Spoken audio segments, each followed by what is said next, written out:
Hey guys, so it's time to check out here the performance between the new Huawei P9 and the iPhone 6s here. So I wanted to check out how the Leica lens actually compared against the iPhone 6s iSight camera, 12 megapixel obviously.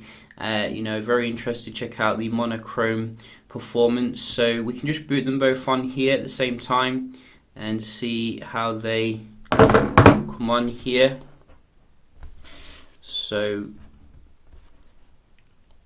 we can start off as well with the apps opening obviously, and that should be quite interesting to see how the Kirin 955 compares against the Apple A9, which is obviously nearly a year old now in the iPhone.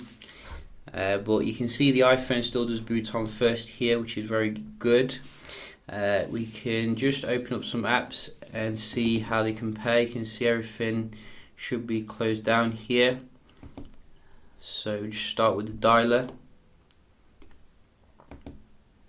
So that was the P9. We do have LinkedIn. Oh, nothing happened there. And again. So again, I think that was the P9.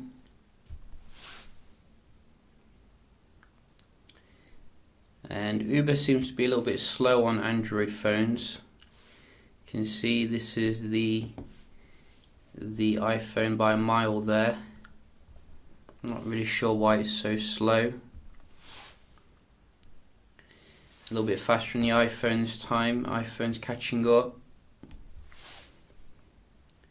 That was the P9. So I think the P9 is just ahead here in terms of most of them. We can have a look at messaging. Again, P9 here. Wow. Camera, oh, that went to the iPhone I think on that one. And we do have as well the app stores. Again, P9. Wow. So you can see here, I'm going to give this to the P9. It is the victorious phone when it comes to the app opening, if you ask me. How do they compare in terms of the, where the speed here? We can have a look of the Wi-Fi. This is quite important. So are we on the same server? I think we are. So yes, we'll just start off with the iPhone here, which usually sets the standard.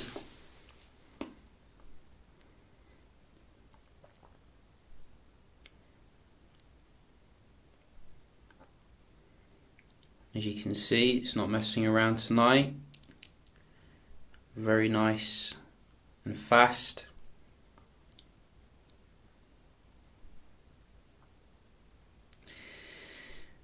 And it's really awesome the way the iPhone can keep up with the latest Androids when it comes to the Wi-Fi performance. And from what I've seen of the Kirin chips, they do quite well, but now and again it can be very inconsistent like this. You can see, unfortunately, you couldn't muster the same performance as the iPhone. So the iPhone's got a point back there. We can just have a look at the web browsing on both of them. We can just, to be fair as well, clear the caches here. So in the settings, and then clear history. There you go. So nice fresh start here. For both of them. So privacy, clear, there we go. So let's go to something like where have I not been recently, Pocket Now, see how they're doing.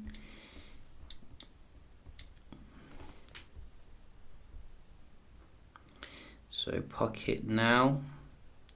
Go. Oh, so I think that was the P9, but they both had an annoying advert which made things kind of weird. Again, was that the P9? Maybe. Maybe it was just the way they were rendering the page. What about New York Times? Haven't been there for a while.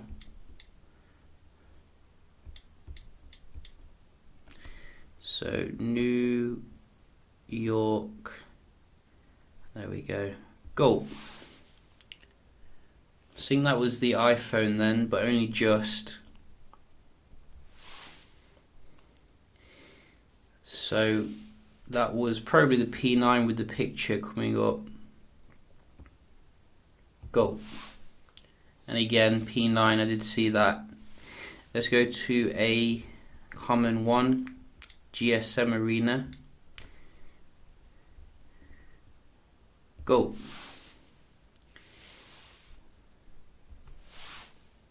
Oh, so the iPhone this time. Wow. So the iPhone was a lot quicker. And HTC struggling in China, eh? So I'm going to probably call this a bit mixed, really. You know, I'm not really seeing a massive difference between the two when it comes to that. So we're going to say draw for that. How do they compare in terms of the multitasking? We can have a look.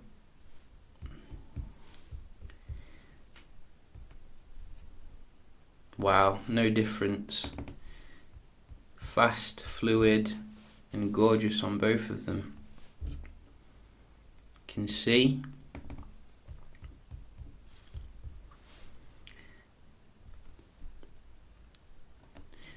So a little bit of a refresh there on both of them, but not really a massive deal. So there's no real point me going through every single one here because, you know, there's no difference at all. They're both fantastic. Just check the camera. Go. So maybe that was the iPhone again, but who knows. So you can conclude here, similar for the browsing. The apps is definitely going to the P9, but that's because it's a newer device. And the multitasking very similar, but the Wi-Fi still in the iPhone's court. So we can have a look at the camera performance here. So we did do some low light shots to check out that monochrome performance, and we can have a look here at how they came out. So I think it's a 12 megapixel camera on the P9 as well, or 16, one of the two, I can't remember actually, but it is Leica branded at the end of the day, and you get this awesome mode here which can improve the low light kind of shots. And I have to say it did do that, you know, it made the shots brighter, it got rid of a lot of the grain and the muck, but then again, you know, the iPhone still takes amazingly realistic low light shots, and I personally prefer the iPhone's kind of shot versus the monochrome shot, to be honest, because, you know, we're in 2016, and unless you're doing some sort of, you know, special effects, you want to, you know, you just want like the colourful shot. But I can definitely see the utility there, you know, it definitely, if you use the mode, it looks a lot brighter than the iPhone's image. In terms of the actual normal image, like without using the monochrome, again, it's very good on the P9. Probably not quite as good though, there is a little bit of grain creeping in when you don't use the monochrome mode. And the daylight shots in terms of the HDR, etc., very comparable really, not a massive difference. You know, very good on both of them, you're not going to be disappointed at all. One thing I do really enjoy on the P9 is the video recording, which although it's not 4K, it looks absolutely fantastic with the 60 frames per second mode. You know, it looks like, you know, really surreal. You can check it out here.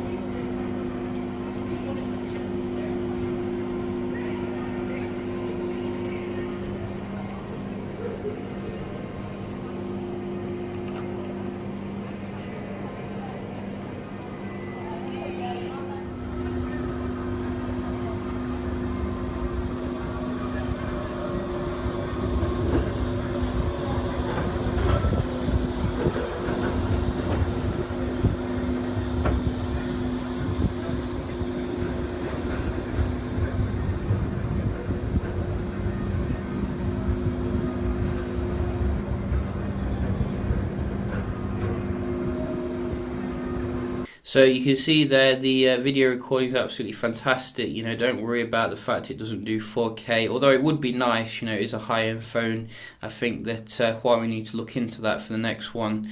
And also the selfie performance on the Huawei is much better, but that was to be expected, obviously.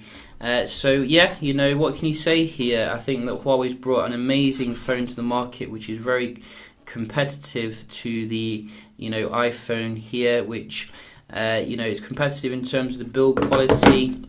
It's competitive in terms of the actual performance, and this is pretty amazing considering that Huawei wasn't anywhere near this like 2 years ago. So Apple definitely needs to watch out here. They've definitely got an amazing competitor.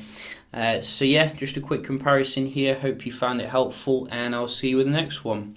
Cheers.